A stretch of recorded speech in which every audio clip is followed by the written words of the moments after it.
شفنا من التجار والبياعين والبقالين الجشعين، شفنا العجب.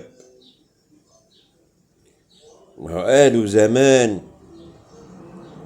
قالوا زمان من آمن العقاب أساء الأدب. وقالوا يا فرعون مين فرعنك؟ قال ما لقيتش حد يلمني، حسرق في الغلابة وبيع وتاجر ولا حد بيهمني.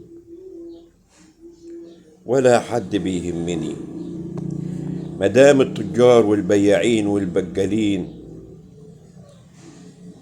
ضميرهم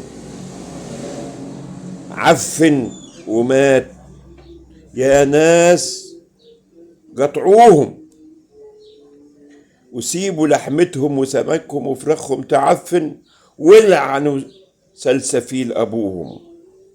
مدام البقالين والبياعين جشعين قطعوهم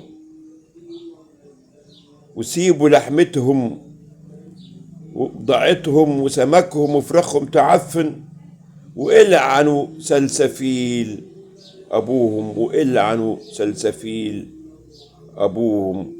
مش على أكل الحرام تشتروا منهم وتشجعوهم، مش على أكل الحرام وأكل الغلابة تشتروا منهم وتشجعوهم. إبراهيم أبو العباس.